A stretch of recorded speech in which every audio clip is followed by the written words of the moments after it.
Okay, good afternoon, everyone. Welcome to our, I guess, what is our third or fourth virtual IDA meeting. Hopefully, I said this last month, but hopefully next month we can meet in person. So we do have a quorum here, so we can start. The first item on the agenda is approval of the IDA minutes from last month, June 4th.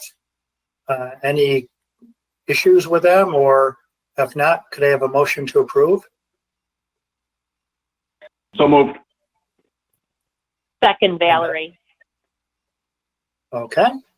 So I guess, yeah, we'll do the typical roll. So Kelly? Miss Bassett? Yes. Mr. Brusso? Yes. Mr. Case? Yes. Mr. Kine? Yes. Mr. Shipley? Mr. Trout? Yes. Mr. Wadhams? Mrs. Policelli? Mr. Wadhams, Mrs. Policelli, and Mr. Shipley absent. Motion carried. So next on the agenda are the May 2020 financial statements. I think, yeah, Bob, you're on. If you could review those for the board.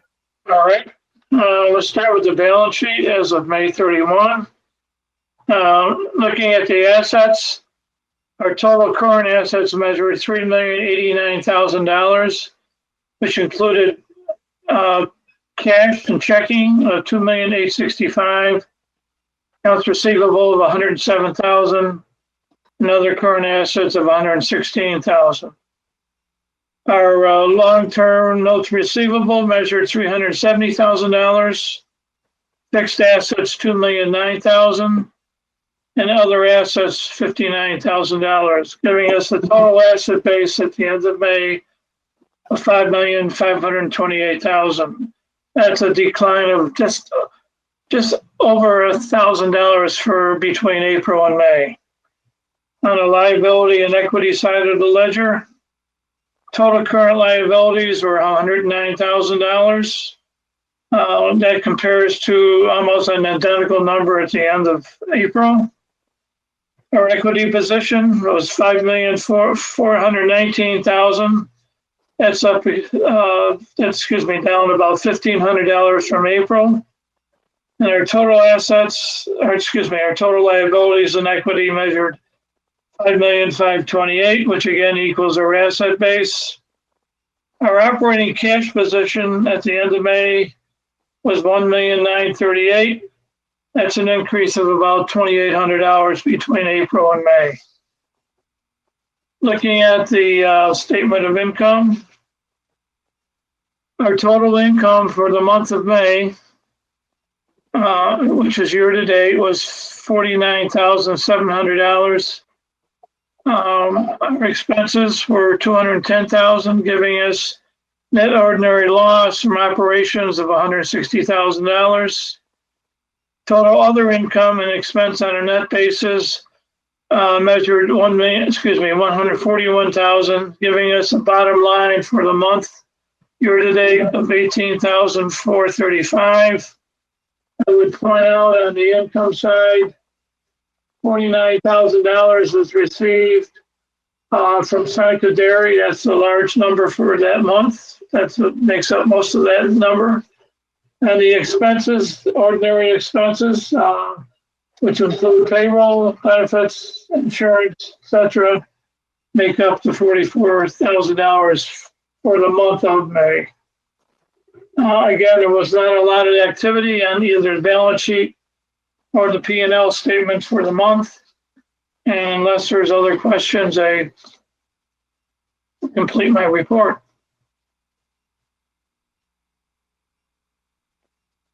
Okay, does anyone have any questions for Bob on the financials? If not, have a motion to approve? Motion. It's like, yeah, Tom and Menzo. They must be on the same wavelength, both at the same time. We always are. So, Kelly, Ms. Bassett, Yes. Mr. Bruzo, yes. Mr. Case, Yes. Mr. Keim, Yes. Mr. Trout, Yes. Mr. Wadums, Mr. Shipley, Mrs. Policelli, Mr. Wadums, Mr. Shipley, Mrs. Policelli, absent, motion carried. Steve, I would point out too that for next month, that the June statements will include an analysis of our budget year to date, and we'll detail where those differences will appear. Okay. Sounds good. Next item is the home leasing project, the IDA resolution. Sarah, if you could fill us in on all that activity. Sure, Steve. So we conducted a public hearing on June 22nd. Did not receive any comments at the hearing, but did receive 2 comments by email, both of which were provided in your packets. But essentially, it was just 2 folks that were expressing some concern about the specific number of apartment units and potential traffic congestion and other impacts. Home leasing has received at this point in time all of the approvals that they needed from the zoning board, which they were still waiting on some approvals as of the last time that we all spoke. They have changed their plan from 55 units to 53 apartment units. So we have updated the pilot schedule accordingly, and that was attached in your briefing memos for review. The total pilot payments with the new schedule will be $394,297.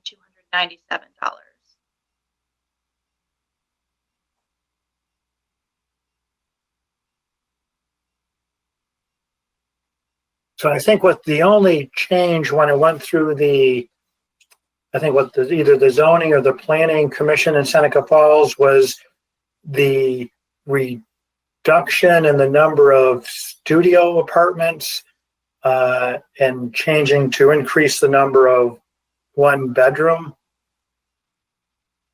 Yes, I believe that's correct. Okay. And as I think everyone sees, the public comments really centered around the density, the apartment density, traffic, vehicles.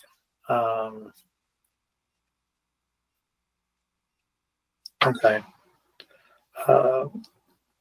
Does anyone have any comments on this? Nope. No, we've been through it. Nope, been through it. So with that said, could I have a motion to approve the resolution? Motion to approve the resolution, Menzo? Second, Don. Okay, so Kelly? Ms. Bassett, Yes. Mr. Bruzo, Yes. Mr. Case, Yes. Mr. Keim, Yes. Mr. Trout, Yes.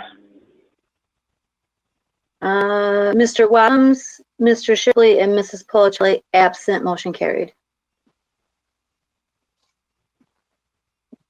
The next item on the agenda is, it's a sort of a recent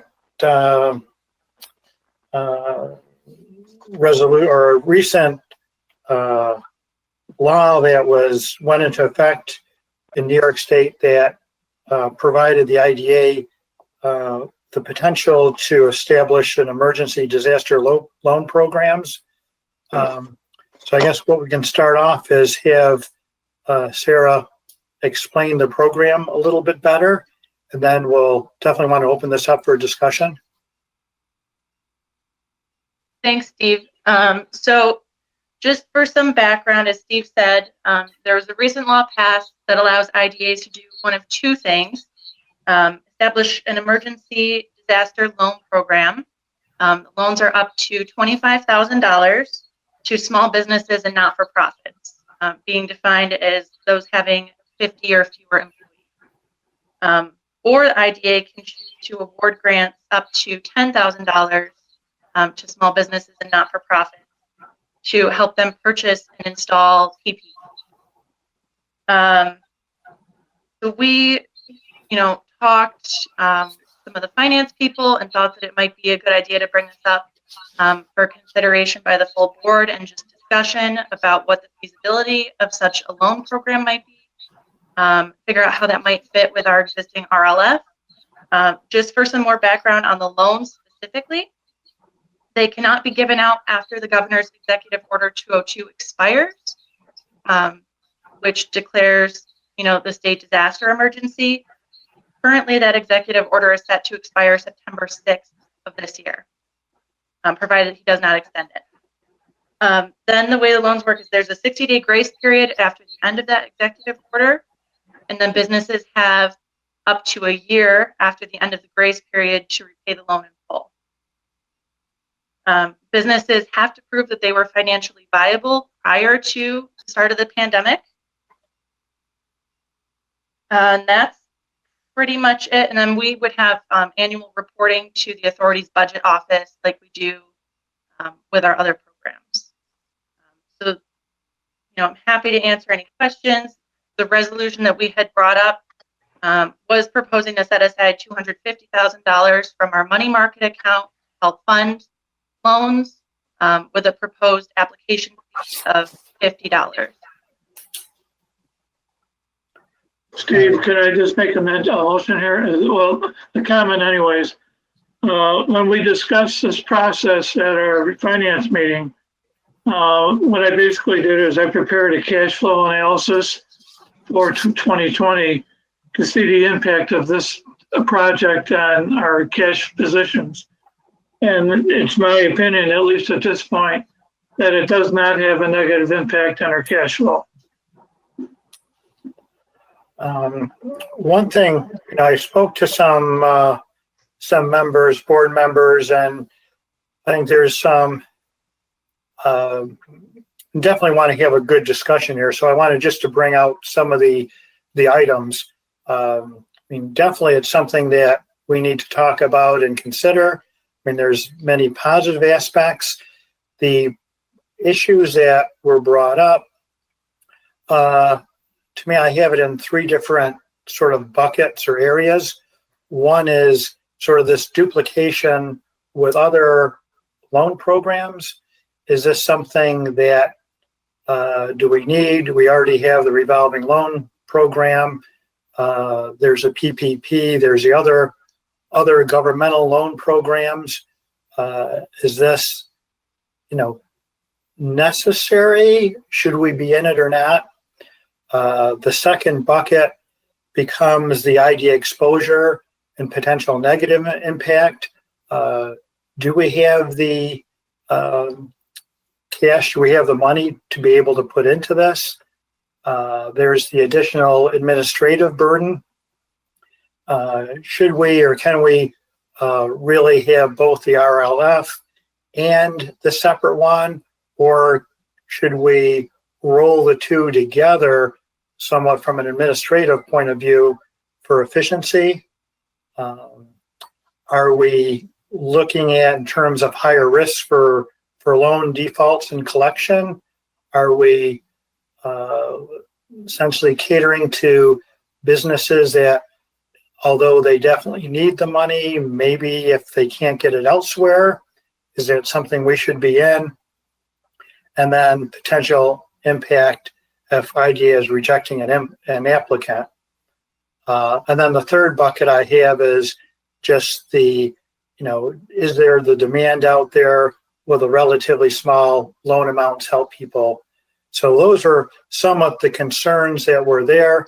Not that it's not a good program, but is it something we should do? Do we have the money? Can we streamline this? So just sort of putting that out as a start for discussion for the board. Well, I'll comment, because I've got pretty strong feelings on it, so I'll go ahead and comment. Question when I saw it said in the briefing manual something to discuss, I was somewhat surprised to see it put down as a resolution for us to approve this today.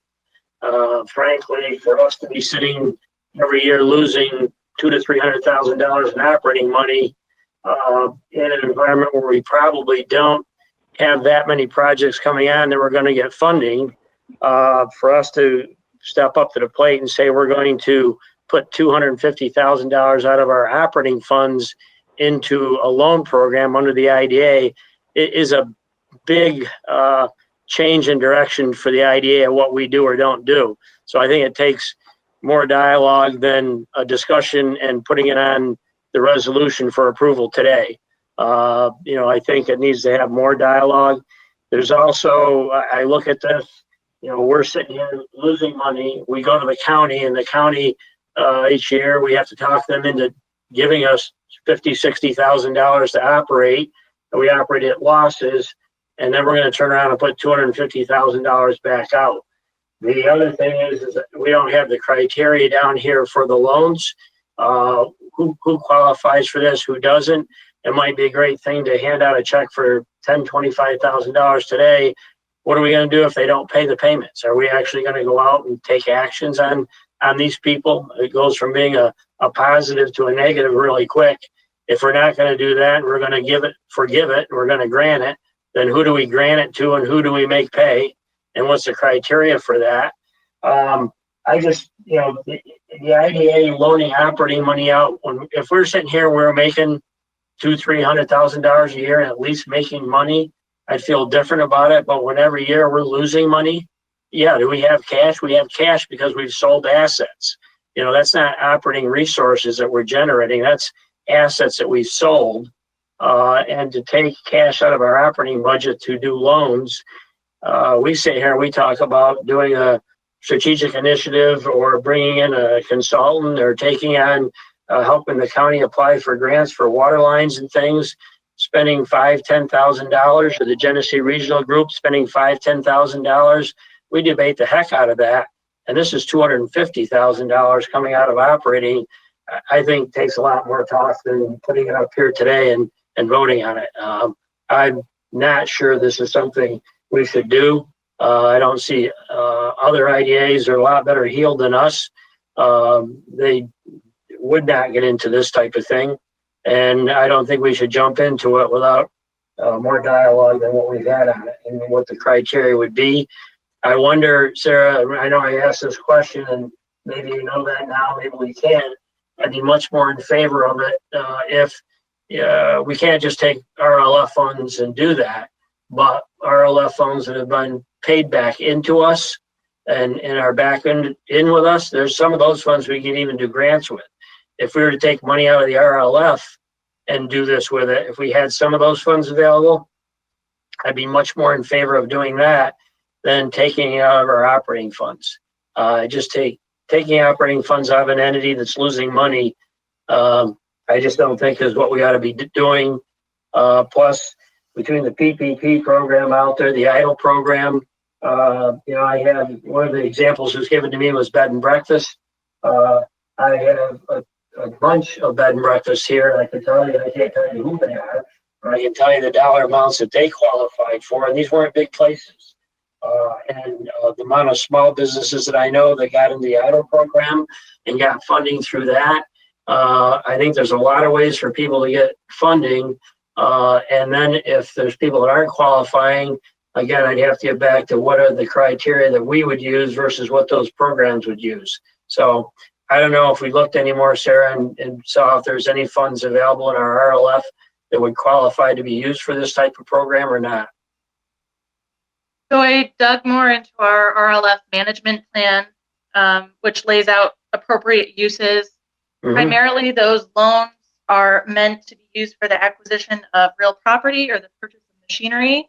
But in certain circumstances, they can be used for operating loans. The emphasis for that program is on creating and retaining jobs in small and medium-sized businesses. It's actually not that dissimilar to the emergency loan program in that applicants must show that all their other financing options have been exhausted and that they still have financing gaps. So it's still intended to help sort of the same group of people in that sense, but the loan amounts vary between $25,000 and $250,000. So the emergency disaster loan program we're talking about would be smaller loans. These have a bigger application fee, $250 plus a 1% commitment fee. Current minimum interest rate for the RLF would be 2.44%. A maximum of 50% of our total RLF funds can be used as working capital loans, so that's somewhat a limiting factor for us. And RLF financing cannot exceed $35,000 per permanent job created or retained. So because of the situation we're looking at, it's most likely we would be looking at loans for people that are trying to retain jobs. We do have an existing loan committee for the RLF, which we could look at using potentially to evaluate both programs. And we do have provisions in that program that relate to, failed payments or late payments and all of those kinds of things. So a lot of what we have in place for structure could easily be taken and used for a new loan program. The primary difference would be the source of the funds, the amount of the funds. But I'd much rather see that all put together and put down in specifics and how are we going to decide who's getting these funds and who's not, and have that criteria down than to vote to do that kind of thing today. And our job isn't to be a lender of last resort or a disaster loan fund. It's to do economic development. If we were going to spend $250,000 out of our operating funds to do economic development, is splitting this up into $10,000 loans the best thing we could do with that money. And again, I would feel different about it taking it out of our operating account if we weren't sitting here running at operating losses every single year. And in this environment, I don't see where we're going to have that much in revenue coming in from programs that we do that pays our operation. We don't get funding from the state, the federal government. We don't get those kinds of funds. We either generate enough revenue to continue and be in business and do economic development, or we don't exist. So $250,000 isn't a small thing for us to take out of operating funds. So I would be, I'm just concerned with doing that type of thing and the precedent, and considering our own position. Because I got money sitting in my checkbook today doesn't mean I ought to be spending it. And what should we spend it on? And this would be a pretty big amount of dollars for us relative to other programs we haven't done because we didn't want to spend $20,000 here or $30,000 there.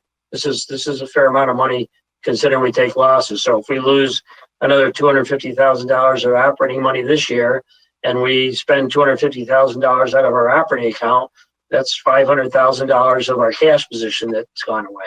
Now, maybe we'll collect all this money, maybe we won't over time, but the worst case is if people can't pay it, then we're going to get in the collection business, which is very negative. And I think there's other sources of funds as well. So that's my thoughts on it. Again, with some more criteria and a little bit more time to talk, as well as other people have discussions that maybe aren't here. I might be receptive to it, but today I would not be. And that's just where I'm coming from. This is Erica. Hello, can you guys hear me? Go ahead, Erica.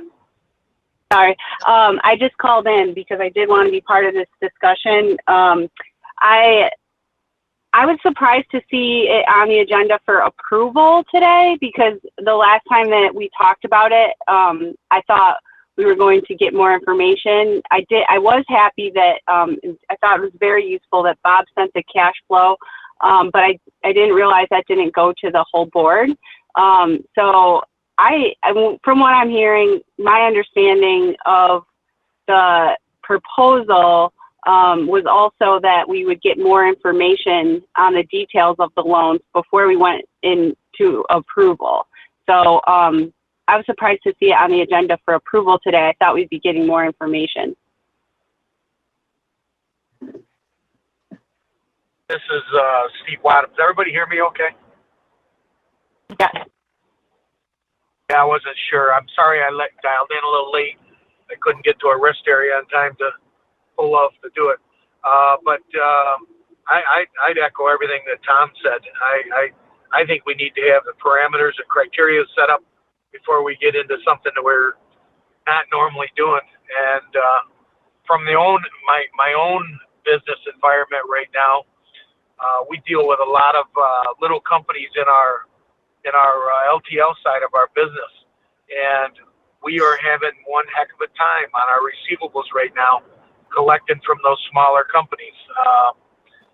Many of them probably won't make it out of this thing. So I would echo Tom's concern. If they can't get and didn't qualify for some of the other monies that were available out there, I think we'd be crazy to dive into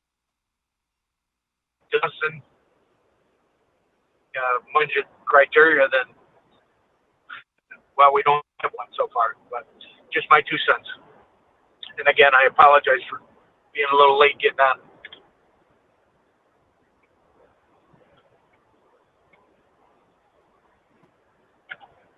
Yes, anyone else on the board have comments on this?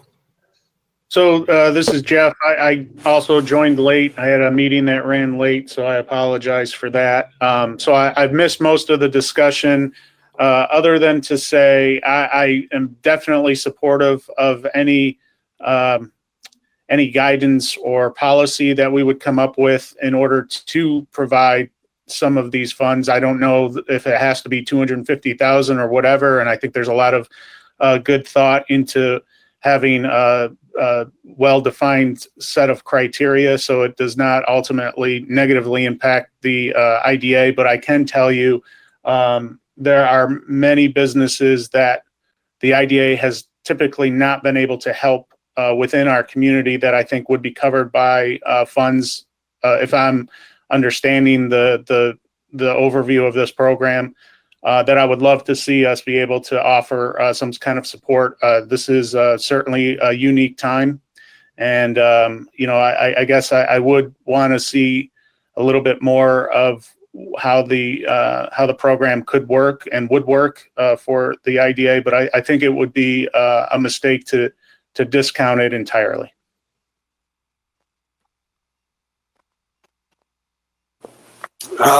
Ms. Menzel, I like the sentiment, but I don't see where the IDA fits into the equation. EIDL is out there pouring money out, and it just recently started getting approvals, and I've seen some that only Tom should give money to getting money from EIDL. So I just don't see where we would fit into this equation. PPP was just extended, and not all the money was taken for that, and that includes nonprofits, small businesses. And I found it very easy to go through the process. I know they've complicated a little bit, but the money's still out there. I guess I just don't see where we fit in the equation, and certainly having more information. I would not vote for this as it today at all, just because I don't know how we're lending. But I do like the sentiment, but I just don't see how it fits into our mission. And you've heard all that before already, so that's where I stand. Well, this is Valerie, and I agree with a lot of the things that have been said. I don't agree that we should pass this resolution or even vote on this resolution today. I think it should be tabled.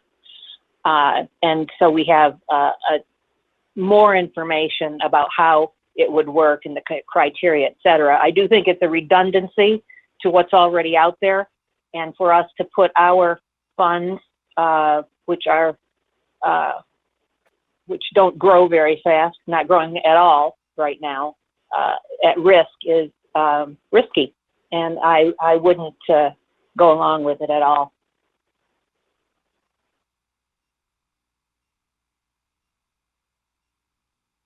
So I guess with all that said, I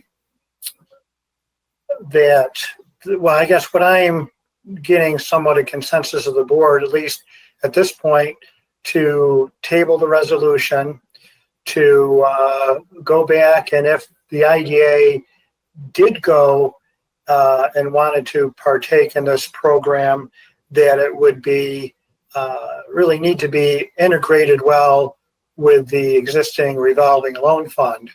Probably the same group, the same committee, the same, try to get the same criteria.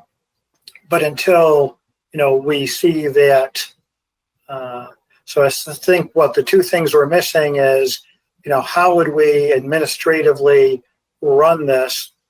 What would this committee look like? Can we really integrate this well with the RLF to avoid any additional administrative burden? What that criteria would be, have that looked at. And the second one is if we're using more than the remaining RLF funds, how much, if any, should that be that we would contribute to that? And have that done prior to the next meeting. Steve, could I just point out that the RRF fund at the end of May had a total of $650,000 in cash. That was his cash position at the end of May. And my cash flow basically was taking that in consideration. Of the dollars, what ones can we use would be the thing to research a little bit better. Yeah. Money paid back in, we have more flexibility with, but Sarah expounded on some of that. But could we look harder at what of those funds could be used? And if we consider it, I think we should consider it to the extent we would pull some of that out of the loan fund. But I'm on the same page with Benzo on this one. I just not sure it's the criteria of the type of lending we should do as the IDA. And if we're going to spend $250,000, because there's other things that would help economic development from the IDA, then splitting it up into small $10,000 loans, which maybe people can get elsewhere. But I'd be very receptive to looking at it if it can get pulled out of the RLF. I would certainly recommend it. I'm not saying to drop the whole subject, but I certainly would recommend. If it was a vote today, I would vote no. But I would recommend and consider just deferring this and having a discussion further on it once we've had a little bit more time to discuss it and research. I'll have to reach out to our council, but based on my reading, I don't believe that we can reappropriate RLF funds specifically for a new loan program with different loan amounts, because the RLF, even though we have some flexibility in the funding we give out, our management plan is pretty clear in what the terms are and what the amounts are. So I think if we were going to discuss this program, it would have to be likely IDA funding directly. So I don't know what everybody's sort of appetite for that is, and if we should continue to discuss this or not. Like I said, I can confirm with council, but based on my reading of the plan, it doesn't appear that we can reallocate. Okay. I know there's times that some of those funds that were repaid, we actually had the ability to make grants with. It would seem if we could make grants with them and give it away, we could almost do anything. But I'm not fighting to do that, but I sincerely question us taking operating money out of the checking account or money market account and getting into the lending business at those levels. But so you can decide which way we want to go here today, if we want to vote on this or defer it. But I would be voting against it today if we put it up for a vote. So I guess what I'd propose to do is essentially have a motion to table this resolution for right now, and to look into look into how can we integrate this into the existing revolving loan fund, or have this somehow mesh in with a loan fund instead of a completely separate. And I think we need to completely deal with separate entity. those philosophically as a group. Is this the mission? Is this, if we're going to spend that kind of money, is this what we should do? And would this be the best thing to help economic development? It's like arguing against mom and apple pie, not to say we don't want to, donate money or loan money to people or to, do those types of things. Everybody likes to do that. Is that what we really should be spending this money on out of our operating funds when we're losing money ourselves? I think we should talk about that as well. Yeah. But I certainly would put a motion forward to table it as opposed to voting on it. But I would put a motion forth that we table it and have further dialogue. I'll second that tabling motion. This is Valerie. So any further discussion on the tabling of the motion? If not, we have a motion and a second. So Kelly, Ms. Bassett, Yes. Mr. Brusso, yes. Mr. Case, Yes. Mr. Wadums, Yes. Mr. Keim, Yes. Mr. Shipley, Sorry, yes. Mr. Trout, Yes. Mrs. Polcelli, Yes, and there is a chance that I'm going to have to sign off again. okay. Just Resolution has been tabled. Motion carried.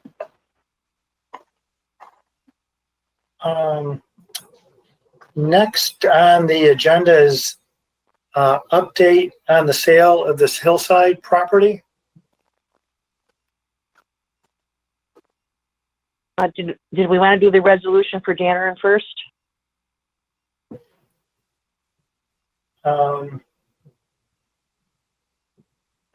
We had revised the agenda after the meeting packets went out, so there's a number 5 for the Dannerin initial resolution, which I had emailed prior to the meeting.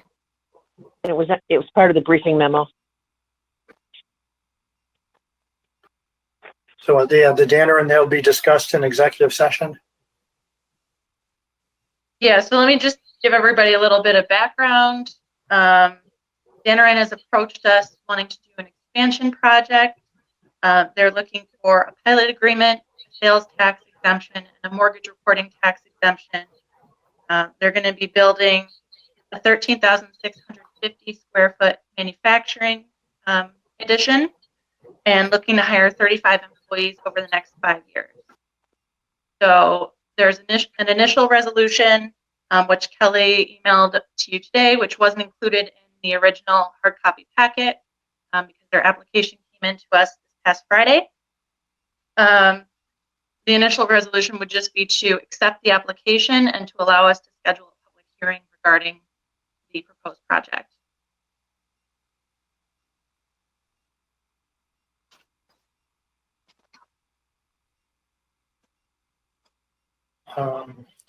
So are we looking to, I guess procedurally looking to go with a resolution and then go into the more details of the pilot during executive session?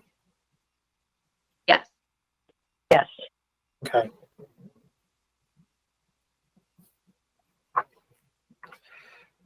This resolution only accepts the application and authorizes us to hold a public hearing. Yes.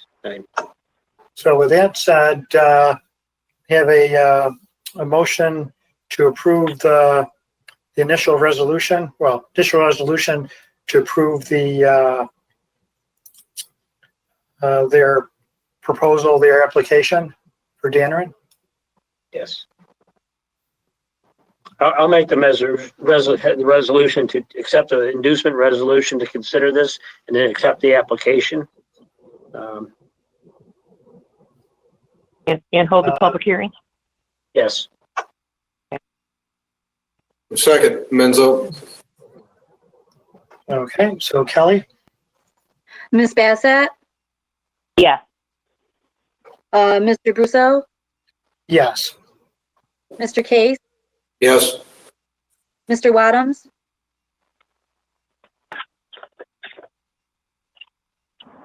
Yes, sorry about that. Ms. Kime, Yes. Mr. Shipley, Yes. Mr. Trout, Yes.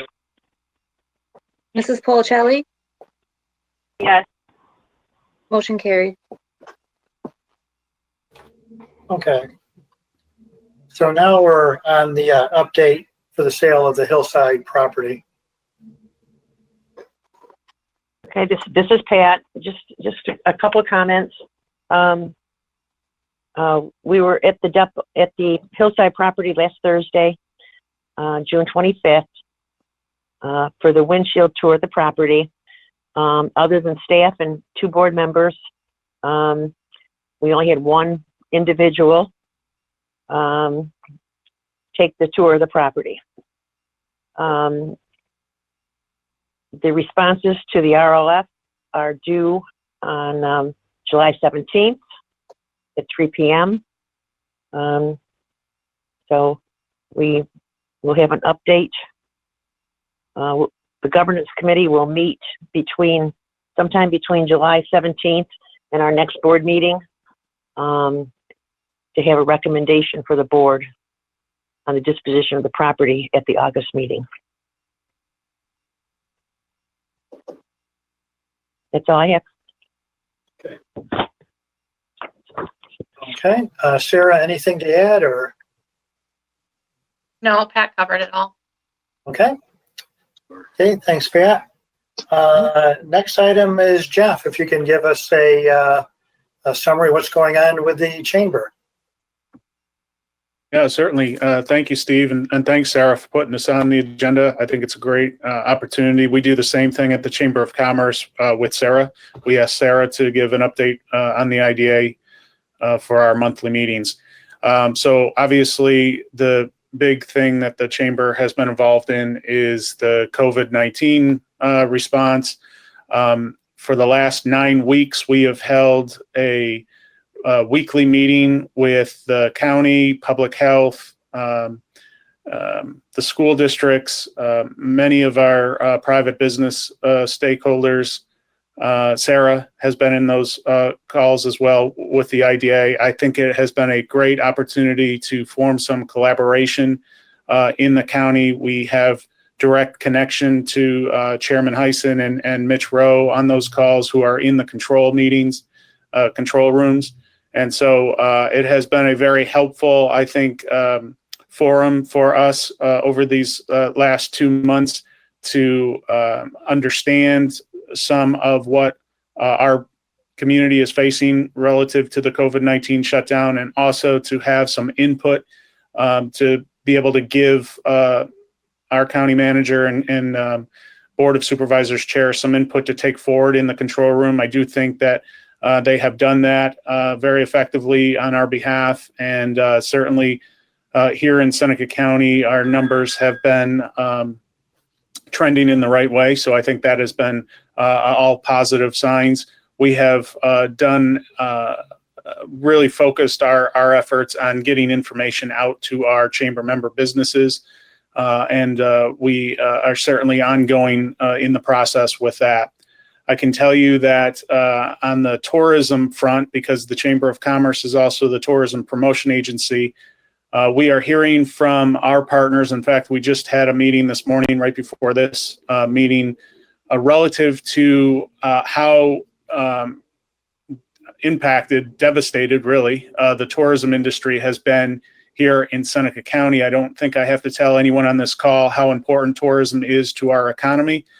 And one of the things that we are hearing from our tourism business owners is they need people to understand that the Finger Lakes, for the most part, is open. And we are certainly wanting some visitors to come to Seneca County, understanding that there are protocols, safety protocols that they must adhere to and that must be adhered to from the business standpoint. But the fact of the matter is we are interested in moving forward with a promotional message regarding our area, regarding we know that people are looking to going to be looking to travel maybe in closer proximity to their home base. And we know that we have an awful lot of attractions and destinations here in Seneca County that are reliant on tourism income. So that is our message moving forward. We're working on a plan right now to put in place to take advantage of what we have to offer and our situation, and be able to raise the awareness for Seneca County and the safety protocols as relate to COVID-19. So that's my update for today. Okay, thanks, Jeff. Anyone have any questions for Jeff? If not, the next one is for Don Trout. Any review from the Board of Supervisors?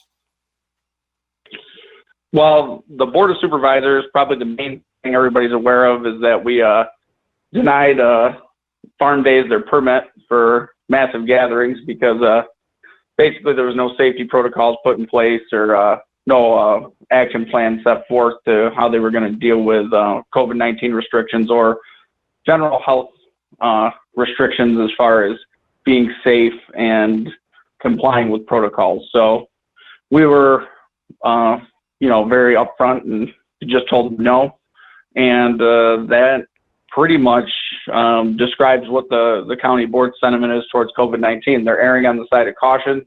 They are taking the words of Vicki Swinehart to quite literally. And, we're in the position as humanly possible and following all protocols through the whole COVID-19 crisis. So other than that, the county board just been up to normal business, and we meet once a month instead of twice a month right now and kind of handle everything. And, protocols are being observed. And until this thing's over with, you're not going to see much action out of the county board. And anybody that wants mass gatherings of any kind, if it's up to the board, they're going to continue to say no. I don't know if anybody has any questions that I could relay or answer, but, I'm open to that as well.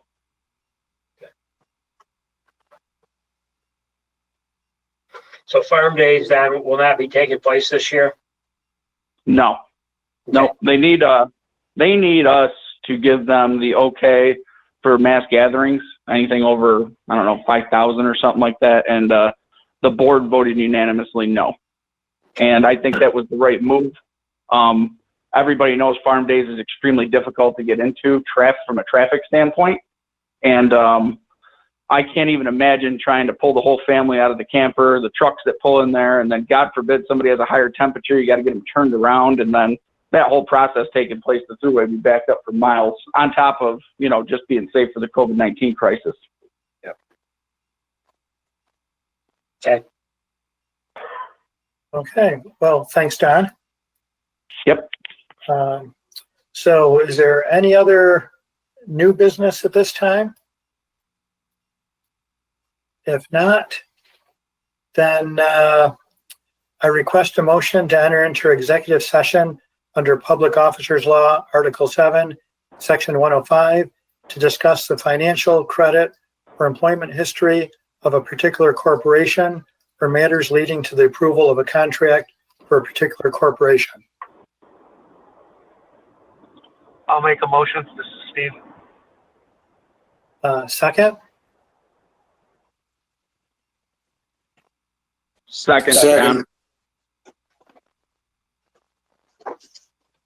So I guess roll. Ms. Bassett? Yes. Mr. Brusso? Yes. Mr. Case? Yes. Mrs. Policelli?